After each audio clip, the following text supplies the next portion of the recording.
సువార్త, దయ చూపి దేవుని వార్త, కృప చూపి క్రీస్తు సువార్త, దయ చూపి దేవుని వార్త, రక్షించే రారాజు వార్త, క్షమించే పరిశుద్ధ వార్త, రక్షించే రారాజు వార్త, క్షమించే పరిశుద్ధ వార్త, కృపావార్త, కృపావార్త, కృపావార్త.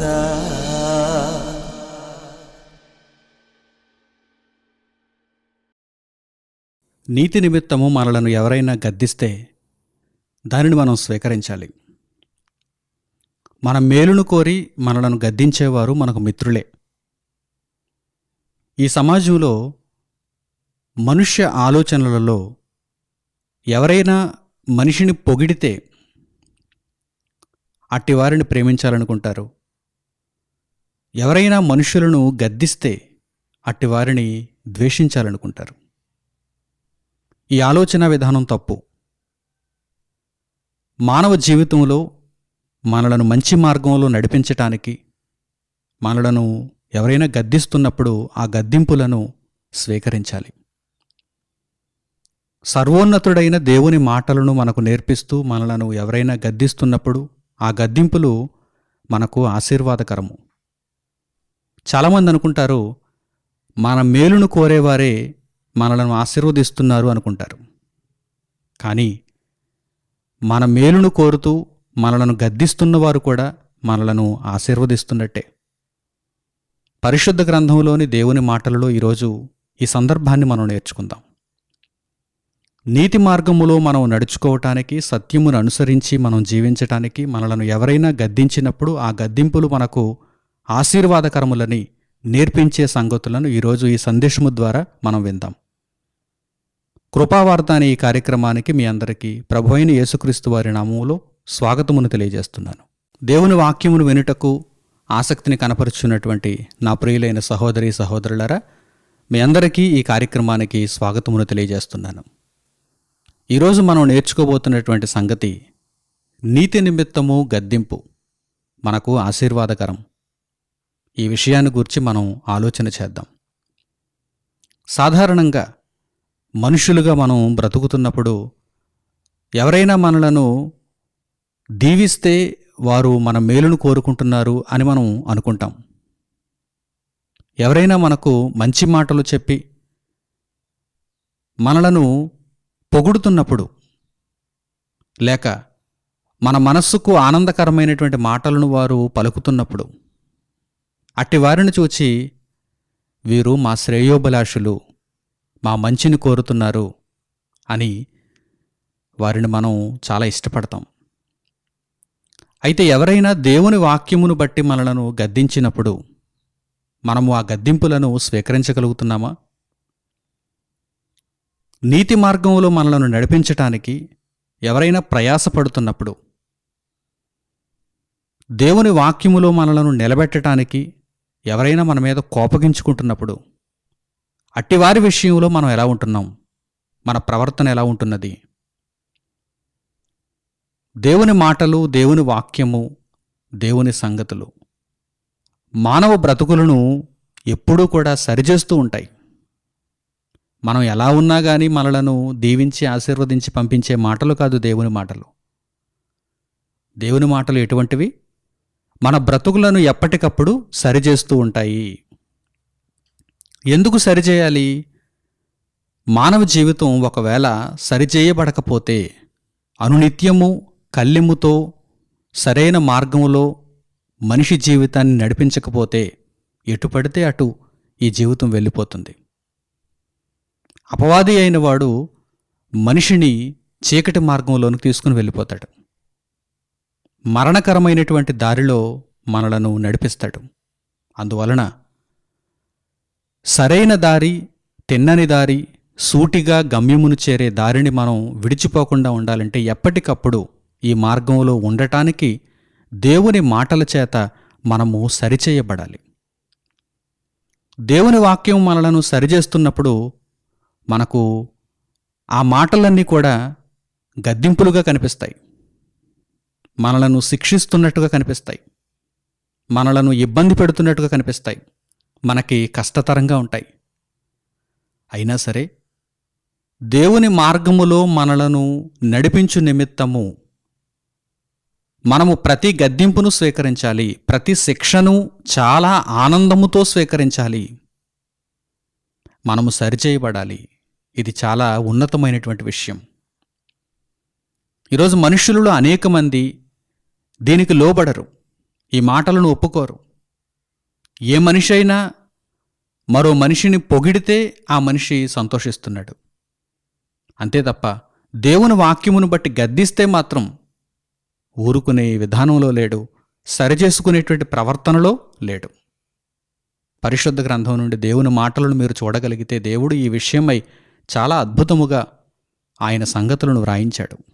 తేమానీయుడైనటువంటి ఎలీఫజు ఆత్మప్రేరణ చేత పలుకుతూ యోబు గారి విషయంలో ఆయన చెబుతున్నటువంటి సంగతులను మనం చూద్దాం. పరిశుద్ధ గ్రంథంలో యోబు గ్రంథము 5వ అధ్యాయము 17వ వాక్యం నుండి చూడండి. యోబు గ్రంథము 5వ అధ్యాయము 17వ వాక్యం నుండి మీరు పరిశుద్ధ గ్రంథంలో ఈ సంగతులను చూడండి.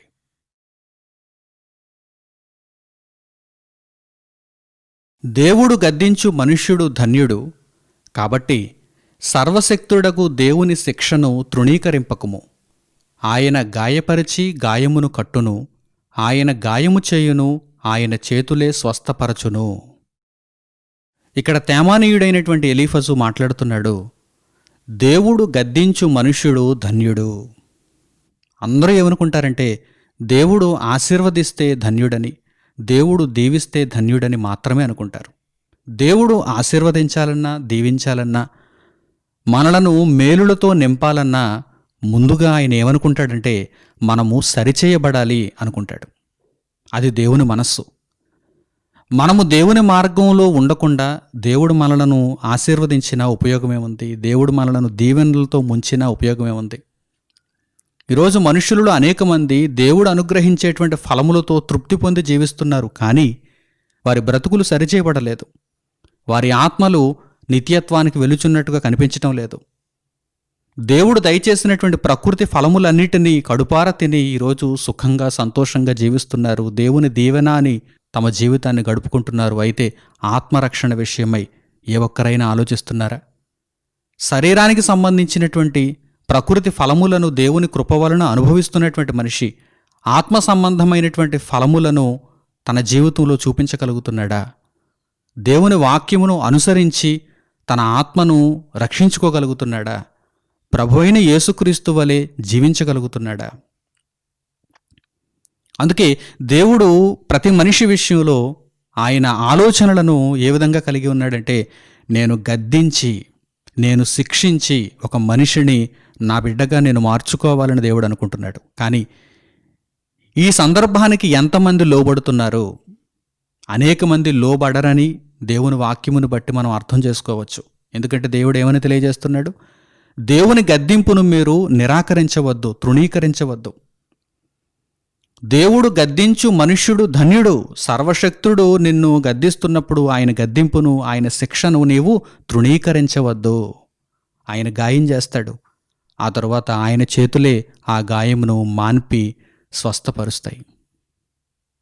ఏ కష్టం దేవుని వలన, దేవుని నిమిత్తము మనలను ఎదుర్కొన్నా కానీ ఆ కష్టమును మరలా ఆయనే తీసేస్తాడు, ఆ భారమును మరలా ఆయనే తొలగిస్తాడు. అయితే ఈ గాయము వలన మన ఆత్మ సరిచేయబడుచున్నదా? ఈ కష్టము వలన మనము దేవుని మార్గంలో నిలబడగలుగుతున్నామా? ఈ విషయాన్ని మనం ఆలోచించుకోవాలి, దీనిని దృష్టిలో ఉంచుకోవాలి. ఆత్మరక్షణ విషయమై దేవుడు అనేక పర్యాయములు మనలను గద్దిస్తున్నాడు, మనలను శిక్షిస్తున్నాడు. ఈ గద్దింపులు, ఈ శిక్ష మనం స్వీకరించాలి. ఎలా స్వీకరించాలంటే ఒక ఆశీర్వాదమును స్వీకరించినట్టుగా, ఒక దీవెనను స్వీకరించినట్టుగా అంత ప్రేమతో స్వీకరించాలి. ఈరోజు అంతటి విశాలమైనటువంటి హృదయం ఎవరిలో ఉంది చెప్పండి? సంకుచితమైనటువంటి భావాలతో ఈరోజు మనుషులు మిగిలిపోతున్నారు. దేవుడు దీవిస్తే దేవుణ్ణి పొగుడుతారు, దేవుడు గద్దిస్తే దేవుణ్ణి నిరాకరిస్తారు. అలాగని దేవుడు ముందుగా తెలియచేయలేదా? దేవుని జ్ఞానమును ముందుగా మనకు అనుగ్రహించలేదా? దేవుని గద్దింపును మీరు తృణీకరించవద్దు. దేవుడు గద్దిస్తే ఆ గద్దింపబడిన మనుష్యుడు ధన్యుడు. దేవుడు శిక్షిస్తే ఆ శిక్షింపబడినటువంటి మనుష్యుడు ధన్యుడు అని వాక్యమందు సూచింపబడినది. మానవ జీవితంలోనే దేవుని గద్దింపు, దేవుని శిక్ష మానవ జీవితంలో ఈ బ్రతుకు కాలంలో శరీరంలో ఉన్నప్పుడు మాత్రమే మనం పొందగలం. ఆ తరువాత పూర్తిగా విశ్రాంతిలోకైనా వెళ్ళిపోతాం, పూర్తిగా శిక్షలోనికైనా వెళ్ళిపోతాం. పూర్తిగా విశ్రాంతిలోనికి వెళితే చాలా ఆనందం, పూర్తిగా శిక్షలోనికి వెళితే ఇక నిత్యము బాధ. దేవుడు ఆశించిన బ్రతుకులు మనుష్యులలో ఉన్నప్పుడు మాత్రమే ఆ మనుష్యులు దేహాలను విడిచిపెట్టిన తర్వాత విశ్రాంతిలోనికి వెళతారు. దేవుడు ఆశించిన బ్రతుకులు మనుష్యుల్లో కనిపించాలంటే ఈ భూజీవిత కాలంలో దేవుడు గద్దించినప్పుడు ఆ గద్దింపును స్వీకరించాలి, ఆ గద్దింపును ప్రేమించాలి. మనము సరిచేయబడు నిమిత్తము దేవుడు మనలను శిక్షిస్తే ఆ శిక్షను మనం తృణీకరించకూడదు. ఆ శిక్షను మనం తృణీకరించకూడదు. చాలామందిలో ఉండేటువంటి ఒక తప్పుడు స్వభావం ఏంటంటే, దేవుడు శిక్షించినప్పుడు దేవుడెవరు నన్ను శిక్షించడానికి అంటారు. దేవుని వాక్యము సరిచేస్తున్నప్పుడు దేవుని వాక్యం ఏంటి నన్ను సరిచేయడానికి అంటారు.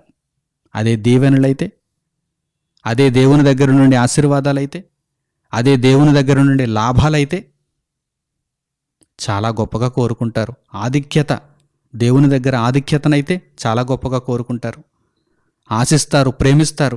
కానీ దేవుడు మనలను సరిచేయు నిమిత్తము, దేవుడు ఇందులో కూడా మన మేలునే కోరుకుంటున్నాడు కదా. మనలను గద్దించినా మన మేలునే కోరుకుంటున్నాడు, మనలను శిక్షించినా మనం సరిచేయబడి ఆయన మార్గంలో నడుచుకోవటాన్ని ఆయన కోరుకుంటున్నాడు. ఇది కూడా మనకు మేలే. మన మేలును కోరి దేవుడు మనలను గద్దిస్తున్నప్పుడు ఆ గద్దింపును మనం స్వీకరించగలుగుతున్నామా లేదా? నీతి నిమిత్తము మీరు గద్దింపబడాలి. దేవుని కొరకు బ్రతుకుచున్నప్పుడు, మీరు దేవుని చేత శిక్షింపబడినప్పుడు మీరు ధన్యులు, మీరు ధన్యులు అని దేవుని వాక్యము సెలవిచ్చుచున్నది. సర్వశక్తుడగువాడు నిన్ను శిక్షిస్తున్నప్పుడు నీవు ఆ శిక్షను తృణీకరించడానికి వీలు లేదు. లోబడాలి. దేవుని యొక్క బలిష్టమైన చేతి క్రింద నీవు దేన మనస్కుడవై దేవుణ్ణి సేవిస్తూ ఉండాలి. ఎంత శోధనైనా, ఎంత శ్రమ ఎదురైనా నీవు దేవుని కొరకు బ్రతకాలి. నీవు దేవుని సేవలో ఉండాలి. దేవుని చిత్తానుసారముగా నీవు పోవాలి. అంతే తప్ప ఇక్కడికి వచ్చేసరికి నా ఇష్టం నాదని, నా చిత్తమును నెరవేర్చుకోవాలని, నా శరీరపు సుఖాలకు నేను లొంగిపోతున్నానని అనుకోవటానికి వీలు లేదు. దేవుడు నిన్ను గద్దిస్తున్నప్పుడు ఆ గద్దింపును నీవు స్వీకరించగలిగితే నీవు ధన్యుడు అవుతావు అని దేవుడు తెలియజేస్తున్నాడు. ప్రతి మనిషి జీవితంలో కూడా ఈ ఘట్టం ఎదురవుతుంది. యేసుక్రీస్తు ప్రభువు కూడా శరీరధారిగా ఈ భూమి మీద ఉన్నప్పుడు దేవుడు అనేక పర్యాయములు ప్రభువును నీతి నిమిత్తము ఎన్నో బాధలలో ఉంచాడు, ఎన్నో కష్టాలలోనే ఉంచాడు, ఎన్నో వేదనలలోనే ఉంచాడు. చివరికి మానవులందరి కొరకు ఆయన ప్రాణం పెడుతున్నప్పుడు సిలువలో ఆయన పడినటువంటి ఆ బాధ ఇంత అంత కాదు. ఆయన రక్తము కార్చుచున్నప్పుడు, ఆయన శరీరము నలిగిపోతున్నప్పుడు ఆయన భయంకరమైనటువంటి వేదన అనుభవించాడు. ఆ వేదన అనుభవిస్తున్నప్పుడు అంతా కూడా ఆయన మనసులో ఉన్న భావన ఏంటి? దేవుడు నన్ను ప్రేమించే నన్ను శిక్షిస్తున్నాడు.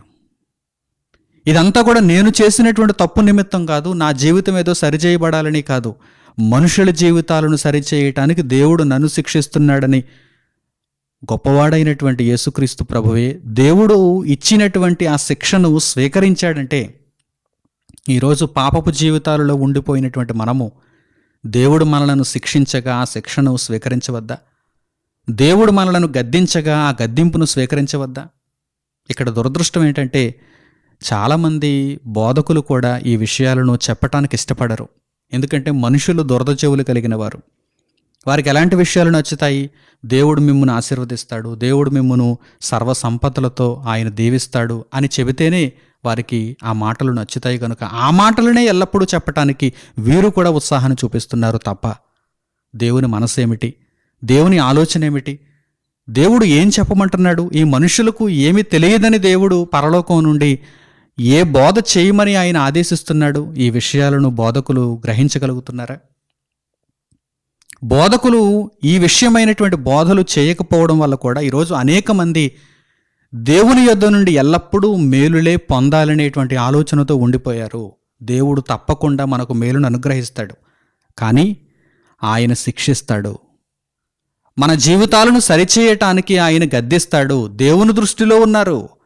మిమ్మల్ని దేవుడు గద్దిస్తున్నాడంటే మీరు దేవుని దృష్టిలో ఉన్నారు. మిమ్మల్ని దేవుడు శిక్షిస్తున్నాడంటే మీరు దేవుని దృష్టిలో ఉన్నారని అర్థం. దేవుని దృష్టిలో ఉండటం కంటే ఈరోజు గొప్ప భాగ్యమే ఉంది చెప్పండి.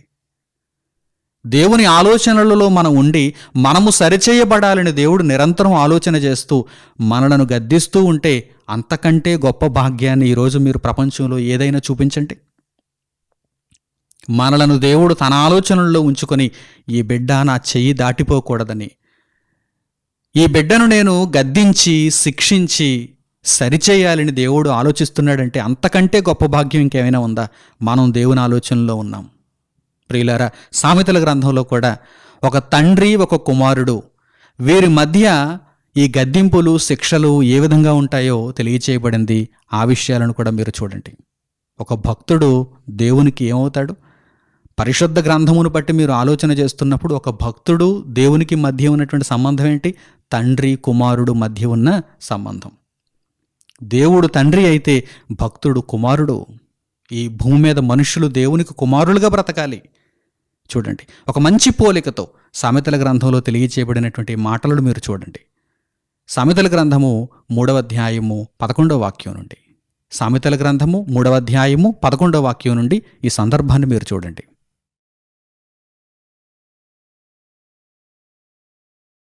నా కుమారుడా, యెహోవా శిక్షను తృణీకరింపవద్దు, ఆయన గద్దింపునకు విసుకవద్దు. తండ్రి తనకు ఇష్టుడైన కుమారుని గద్దించు రీతిగా యెహోవా తాను ప్రేమించువారిని గద్దించును. ఇక్కడ పలుకుబడినటువంటి మాటలలో ఆంతర్యాన్ని మీరు గమనించగలిగితే, దేవుడు మనలను ప్రేమిస్తున్నాడు గనక మనలను గద్దిస్తున్నాడు. దేవుని ఆలోచనలలో మనం ఉన్నాము కనుక మనలను దేవుడు శిక్షిస్తున్నాడు. అటువంటి పరిస్థితులలో దేవుని గద్దింపును నిరాకరించడమా? దేవుడు ఇచ్చిన శిక్షను తృణీకరించడమా? నిరాకరించుట అంటే ఏమిటి? దేవుడు గద్దించినప్పుడు నిరాకరించుట అంటే ఏమిటి? అంటే దేవుడు మనము సరిచేయబడాలని ఆయన మనకు పరిస్థితులను ప్రతికూలంగా మారుస్తున్నాడు, మనం ఇంకా సరిచేయబడటం లేదు. అదే దేవుని యొక్క గద్దింపును నిరాకరించడం. మీకు అర్థమవుతుందా? కొంతమందికి ఈ విషయం కూడా తెలియదు. దేవుడు గద్దిస్తే నేను నిరాకరించడం ఏంటి, దేవుడు శిక్షిస్తే నేను తృణీకరించడం ఏంటి అనుకుంటారు. మనలను ఏ పరిస్థితులైతే దేవుని మార్గంలో నిలబెడతాయో, జీవితంలో ఏ ప్రతికూల పరిస్థితులలో, ఏ కష్టమైనటువంటి సన్నివేశాలలో మనము దేవుని కొరకు బ్రతకగలమో అటువంటివి మనకు ఎదురైనప్పుడు మనం సరిచేయబడి దేవునికి లోబడిపోవాలి. దేవుని కొరకు బ్రతికే ఆలోచనలు మనం తీసుకోవాలి. ఏదైనా ఒక భయంకరమైనటువంటి రోగం మనకు కలిగినప్పుడు వెంటనే మన ఆలోచన విధానం అంతా కూడా దేవుని వైపు మనం మళ్లించుకోవాలి. దేవుడు నన్ను శిక్షిస్తున్నాడంటే, దేవుడు నన్ను గద్దిస్తున్నాడంటే నా బ్రతుకును ఇంకా ఏవైనా లోపాలుంటే ఆ లోపాలన్నిటిని సరిచేసుకుంటూ దేవునికి నేను పూర్తిగా లోబడిపోవాలనేటువంటి ఆలోచన మనలో పుట్టాలి. ఆయన గాయము చేస్తాడు, ఆ గాయమును మాన్పే శక్తి కూడా ఆయన దగ్గర ఉన్నది. ఆయన చేతులే మనలను స్వస్థపరుస్తాయి. ఏదైనా నష్టం కలిగినప్పుడు ఇంకా ఏవైనా నాలో లోపాలున్నాయా, దేవుని విషయంలో నేను ఇంకా ఏవైనా లోపముగా ప్రవర్తించుచున్నానా, ఆ లోపాలను సరిచేసుకోవాలి. ఈ ఇబ్బందిలో నేను దేవునికి ఇంకా దగ్గరగా వెళ్ళిపోవాలి, దేవునికి మరింతగా నేను చేరువైపోవాలి. ఈ విషయాన్ని మనం ఆలోచనలో ఉంచుకోగలిగితే ఆ ఇబ్బందే మన పాలిట ఒక దీవెన, ఆ కష్టమే మనకు ఒక ఆశీర్వాదం. ఎందుకంటే ఆ కష్టం మనల్ని ఏం చేసింది? దేవునికి మరింతగా దగ్గర చేసేసింది. రోజు ఒకసారి బైబిల్ చదివేవారు కష్టాలలో ఉన్నప్పుడు రోజు 10 సార్లు బైబిల్ చదవాలి.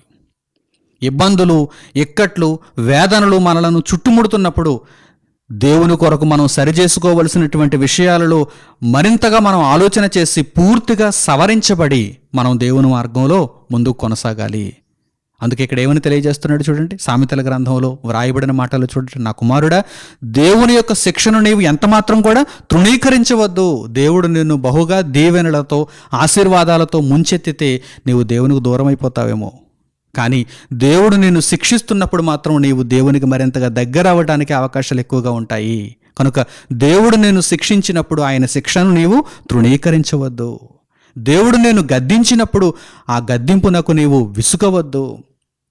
ఎందుకంటే ఒక తండ్రి, ఒక కుమారుడు, నీవు ఆలోచన చెయ్యి, ఆ సంబంధాన్ని నీవు ఆలోచన చెయ్యి. ఏ కుమారుణ్ణైతే ఏ తండ్రి ఎక్కువగా ప్రేమిస్తాడో ఆ తండ్రి ఆ కుమారుణ్ణి ఎక్కువగా గద్దిస్తాడు. నీతిలో నిలబెట్టడానికి, మంచి మార్గంలో ఉంచటానికి ఆ తండ్రి నిరంతరము ఆ కుమారుణ్ణి గద్దిస్తాడు, అవసరమైతే శిక్షిస్తాడు. ఎందుకు ఇదంతా? కుమారుని మీద ప్రేమ లేకనా? కుమారుని మీద పగతోనా? కుమారుడు నాశనమైపోవాలనా? కానే కాదు. ఆ కుమారుని ఎందుకు గద్దిస్తున్నాడు, ఆ కుమారుని ఎందుకు శిక్షిస్తున్నాడంటే ఆ కుమారునిలో మార్పు కావాలి, ఆ కుమారుడు ప్రయోజకుడు అవ్వాలి, ఆ కుమారుడు బలవంతుడు కావాలి. ఎన్నో విషయాలలో శరీర సంబంధమైనటువంటి తండ్రులే తమ పిల్లల విషయంలో ఈ విధంగా ఆలోచన చేయగలిగితే, అవసరమైనప్పుడు వారిని గద్దించి, అవసరమైనప్పుడు వారిని శిక్షించి సన్మార్గంలో పెట్టడానికి వీరే ఎంతగా ఆలోచన చేస్తుంటే పరలోకమందున్న తండ్రి మన ఎడల ఆ విధంగా ఆలోచన చేయడంటారా? ఒక్కసారి మీరు గమనించండి. మరి దేవుడు ఎప్పుడూ మమ్మను ఆశీర్వదించాలి, దీవించాలి, మమ్మను ఎప్పుడూ లాభాలతోనే ఉంచాలని మీరు ఎందుకు అనుకుంటున్నారు? ఎటువంటి విపత్కరమైనటువంటి పరిస్థితి ఎదురైనా సరే దేవుని దృష్టిలో నేను ఉండాలి, దేవుని ఆలోచనలలో నేను ఉండాలి, ఆయన ఆలోచనలో నుండి నేను చెరిగిపోకూడదనేటువంటి ఏకైక పట్టుదల మనలో ఉండాలి. దేవుడు గద్దించినప్పుడు ఆ గద్దింపును నేను స్వీకరించాలి, ఏదైనా నా మేలు కొరకే. దేవుడు నన్ను శిక్షించినప్పుడు ఆ శిక్షను నేను ప్రేమించాలి, ఆ శిక్ష కూడా నా మేలు కొరకే. ఈ విధంగా ఎవరైతే ఆలోచన చేస్తారో వారే దేవునికి పిల్లలు, వారే నిత్యము దేవునికి మరింతగా చేరువైపోతూ ఉంటారు, దేవునితో పాటుగా నడుస్తూ ఉంటారు. నా ప్రియులైన సహోదరి సహోదరులారా, ఒకవేళ దేవుడు మనలను శిక్షించకుండా అలా గాలికి విడిచిపెడితే మనకు విరోధిగా ఉన్నట్టే. ఏ పరిస్థితులలోనూ మనం ఎలా బ్రతికినా కానీ దేవుడు మనలను శిక్షించటం లేదు అంటే కారణం ఏంటో తెలుసా? అర్థం ఏంటో తెలుసా? దేవుడు మనలను మర్చిపోయాడు, దేవుడు మనలను దూరం పెట్టేశాడని అర్థం, దేవుడు మనకు విరోధి అయిపోయాడని అర్థం. అటువంటి పరిస్థితి రాకూడదు. దేవుడు మనలను ప్రేమించాలి, దేవుడు మనకు ఎప్పుడు దగ్గరగానే ఉండాలి, దేవుని ఆలోచనల్లో మన పేరుండాలి. నా కుమారుడు, నా కుమార్తె వీరు శరీరపు జీవితాలలో ఉన్నప్పుడు సరిచేయబడుతూ దేవుని మార్గంలో ప్రభువైన యేసుక్రీస్తు వలె వీరు గమ్యమును చేరుకోవాలనేటువంటి ఆలోచన ఆయనలో ఉండాలి. అలాంటి బ్రతుకు మనలో కనిపించాలి. అప్పుడే ఆయన గద్దిస్తాడు, అప్పుడే ఆయన శిక్షిస్తాడు. ఆ గద్దింపు, ఆ శిక్ష మనకు ఆశీర్వాదం, మనకు దీవెన.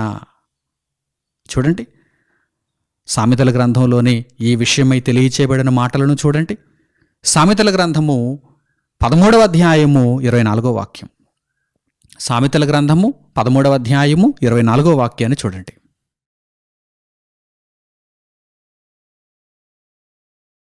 బెత్తము వాడనివాడు తన కుమారునికి విరోధి, కుమారుని ప్రేమించువాడు వారిని శిక్షించును. ఒకవేళ భూమి మీద ఏ తండ్రైనా తన బిడ్డల విషయంలో వారు చెడిపోతున్నా సరే, వారు దారి తప్పుతున్నా సరే, బెత్తము వాడకపోతే, గద్దించకపోతే, శిక్షించకపోతే ఏమిటి అర్థం?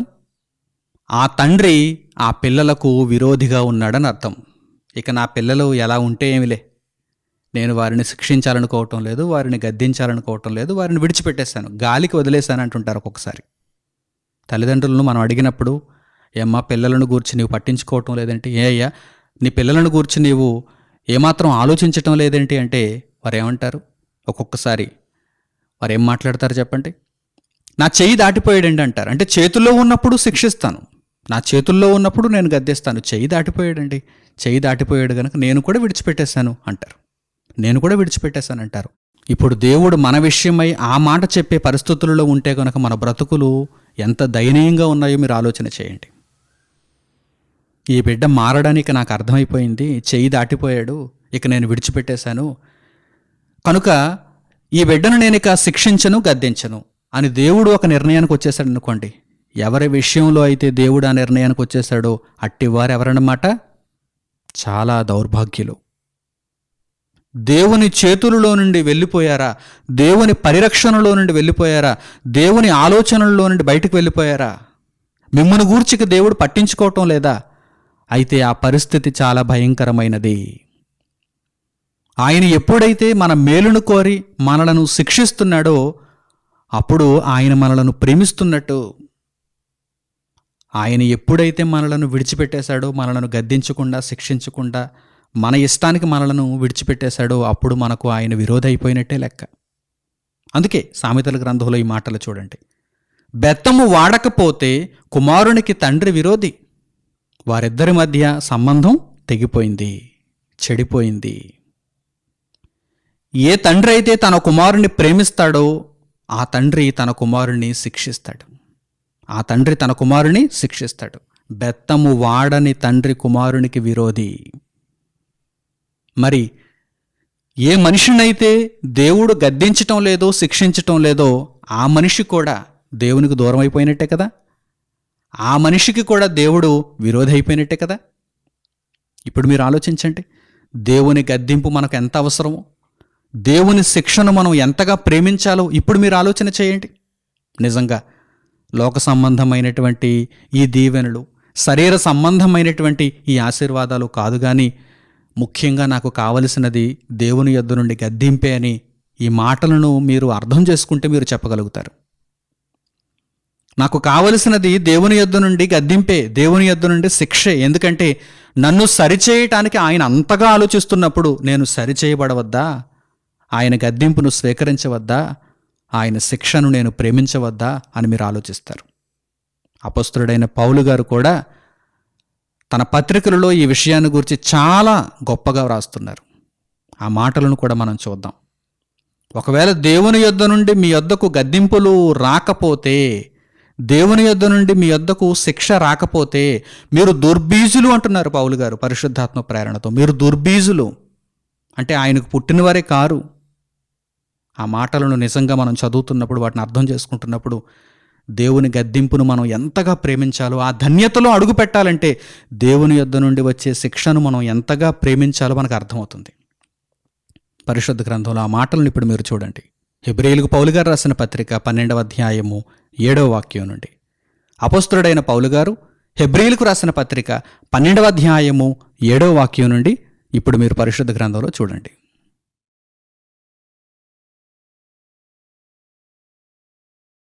శిక్షాఫలము పొందుటకై మీరు సహించుచున్నారు. దేవుడు కుమారులనుగా మిమ్మును చూచుచున్నాడు. తండ్రి శిక్షింపని కుమారుడెవడు? కుమారులైన వారందరూ శిక్షలో పాలు పొందుచున్నారు. మీరు పొందని ఎడల దుర్బీజులే గాని కుమారులు కారు. శిక్షాఫలము పొందుటకై మీరు సహించుచున్నారు అని పౌలు గారు సంఘానికి లేఖ రాస్తున్నారు. దేవుని సంఘానికి లేఖ రాస్తున్నారు. శిక్షాఫలము పొందుటకు మీరు సహిస్తున్నారు. మేము దేవుని కొరకు బ్రతుకుతున్నాం, మాకెన్నో శ్రమలున్నాయి. మేము దేవుని పనిలో ఉన్నాం. ప్రతిరోజు ఇబ్బంది మనలను పలకరిస్తూనే ఉన్నది. ప్రతిరోజు ఏదో ఒక కష్టం మనకు ఎదురవుతూనే ఉన్నది. అంటే అర్థం ఏంటి? శిక్షాఫలము. ఇలా శిక్షింపబడుతూ దేవుని కొరకు మనం బ్రతుకుచు, సరిచేయబడుచు, అన్ని విషయాలలో సరిచేయబడుతూ, ప్రతిరోజు 3 పూట్ల తిని కంటి నిండా నిద్రపోతూ మనము బద్ధకస్తులుగా మారిపోయామనుకోండి. అసలు దేవుని వాక్యాన్ని మనం చదవగలమా? అసలు దేవుని వాక్యాన్ని మనం వినగలమా? అసలు దేవుని వాక్యాన్ని మనం నేర్చుకోగలమా? అసలు దేవుని పనిని మనం చేయగలమా? పరిశుద్ధమైనటువంటి జీవితంలో మనం ఉండగలమా? చెప్పండి. నిజంగా దేవుడు మనలను శిక్షిస్తూ, మన బ్రతుకును సరిచేస్తూ, చక్కగా మనలను తిన్నని మార్గంలో నడిపించుచున్నప్పుడు, మనలను గూర్చి ఆయన ఆలోచిస్తున్నప్పుడు మనం ఆయనకు కుమారులం.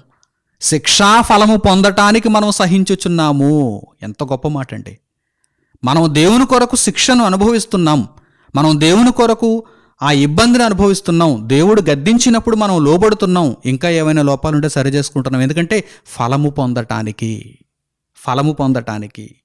మనుషులంతా ఎలా ఆలోచన చేస్తున్నారంటే, ఈరోజు నేను ఎలా ఉన్నా కానీ దేవుడు నన్ను ఆశీర్వదించాలనేటువంటి తప్పుడు కోరికలతో ఈరోజు మనుషులు జీవిస్తున్నారు. ఎలా ఉన్నా సరే దేవుడు నిన్ను దీవించాలా, నేను సరిచేయబడాలనేటువంటి ఆలోచన మనుషుల్లో ఉందా? నీవు సరిచేయబడితే ఈరోజు ప్రపంచంలో నీవి అత్యంత ధనవంతుడవు.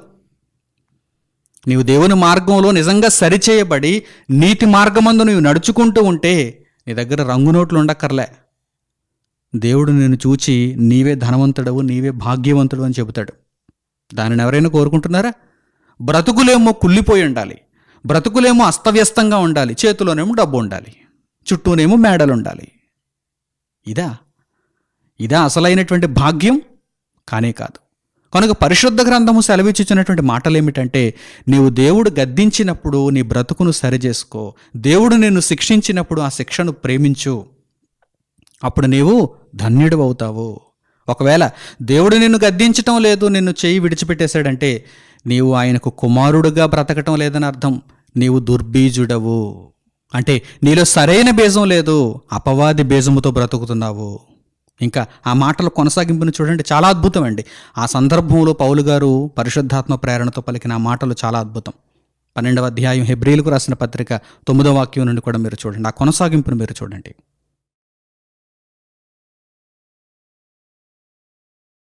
మరియు శరీర సంబంధులైన తండ్రులు మనకు శిక్షకులై ఉండిరి, వారి యందు భయభక్తులు కలిగి ఉంటేమి, అయితే ఆత్మలకు తండ్రి అయిన వానికి మరి ఎక్కువగా లోబడి బ్రతకవలెను గదా. వారు కొన్ని దినముల మట్టుకు తమకిష్టము వచ్చినట్టు మనలను శిక్షించిరి గాని, మనము తన పరిశుద్ధతలో పాలు పొందవలెనని మన మేలు కొరకే ఆయన శిక్షించుచున్నాడు. శరీర సంబంధులైన తండ్రులకు ఈ భూమి మీద పిల్లలందరూ లోబడుతున్నారు. లోబడమని లోకం కూడా నేర్పించింది.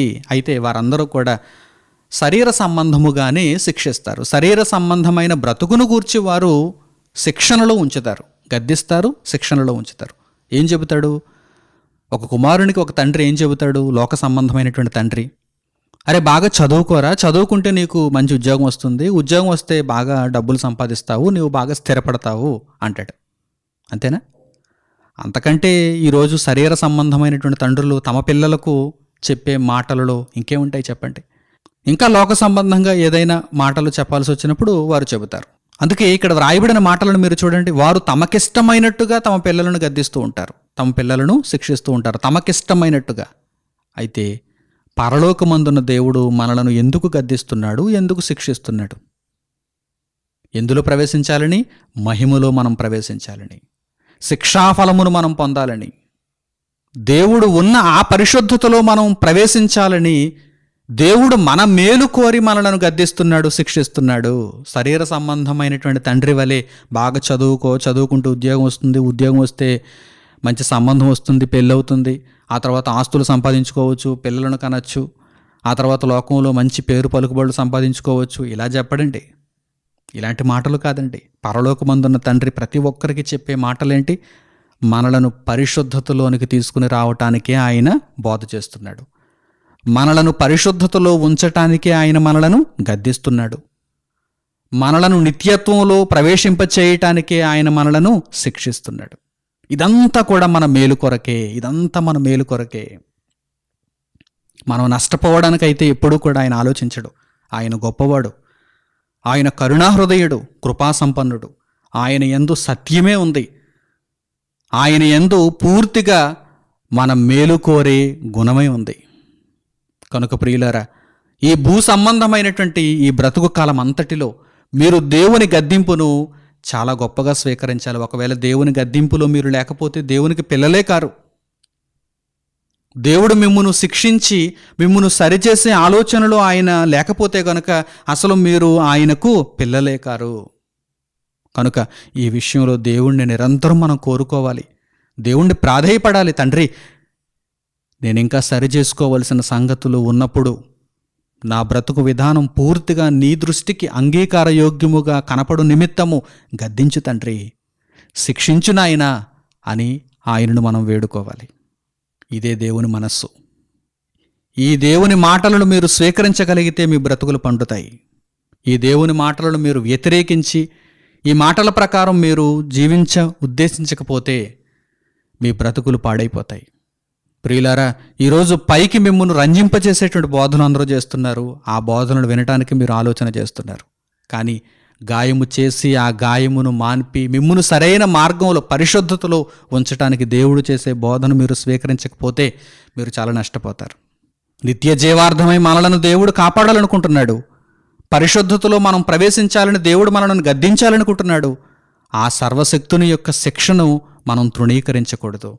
ఆయన గద్దింపును మనం ఆహ్వానించాలి. అది మనకు ఒక గొప్ప ధన్యత. ఈ మాటలు మీకు అర్థమైతే ఈ మాటలు మీలో ప్రతిఫలిస్తాయి. ఈ మాటల ప్రకారం మీరు జీవిస్తారు. దేవుని కొరకు మీరు బ్రతుకుతారు. చక్కని నిర్ణయాలు తీసుకోవాలని మిమ్మల్ని అందరినీ కోరుకుంటూ ఈ సందేశమును ఇంతటితో నేను ముగిస్తున్నాను. తండ్రి అయిన దేవునికి ప్రార్థనలు ఏకీభవించండి. మహాపరిశుద్ధుడును మహోన్నతుడునైన మా పరలోకపు తండ్రి, ఈ సందర్భమందు మీరు మాకు దయచేసిన ఈ చక్కని అద్భుతమైన జ్ఞానోపదేశము కొరకు మా హృదయపూర్వకమైన కృతజ్ఞతాస్తుతులు మీకు చెల్లిస్తున్నాము నాయన. దేవా, మేము సరిచేయబడవలసినటువంటి విషయాలు ఎన్నో ఉన్నాయి. ప్రతి సంగతి యందు మమ్మను మీరు జ్ఞాపకం చేసుకుని మమ్మను గద్దించుమని, మమ్మను శిక్షించుమని మిమ్మల్ని వేడుకుంటున్నాం. మీ గద్దింపును, మీ శిక్షను ఎల్లప్పుడూ ప్రేమించి ఆహ్వానించే వారముగా ఉండగలుగుటకు తండ్రి, ఈ వాక్యము చేత మమ్మను బలపరిచినందుకు మీకు కృతజ్ఞతలు నాయన. తండ్రి, మీ పరిశుద్ధతలో ప్రవేశించుట కంటే గొప్ప భాగ్యం ఈ ప్రపంచంలో ఏదీ లేదు. దేవా, నిత్యత్వమందు మేము అడుగు పెట్టాలంటే మాకు కావలసినటువంటి ప్రతి విధమైనటువంటి సహకారమును మీరు దయచేస్తున్నారు నాయన. మా జీవితకాలమంతయు మీ దృష్టికి అంగీకారయోగ్యముగా బ్రతకగలుగుటకు మీ సహాయమును మాకు అందించుమని మిమ్మల్ని కోరుకుంటూ, వాక్యానుసారమైన జీవితాలు మాలో కనిపించగలుగుటకు కృపదయచేయమని వేడుకుంటూ, సత్యమైన ఈ బోధను మేము స్వీకరించగలుగుటకు సిద్ధ మనస్సును దయచేయమని వేడుకుంటూ, మా ప్రార్థనా మనవులను మా ప్రభువును రక్షకుడునైన యేసుక్రీస్తు వారి పేరిట మిమ్మల్ని వేడుకొనుచున్నాము తండ్రి. ఆమెన్. మన తండ్రి అయిన దేవుని ప్రేమ, మన రక్షకుడైన యేసుక్రీస్తు వారి కృప, పరిశుద్ధాత్ముని అన్యోన్య సహవాసము మనందరికీ సదాకాలము తోడై మనలను నడిపించునుగాక. ఆమెన్. అందరికీ వందనములు. సెలవు.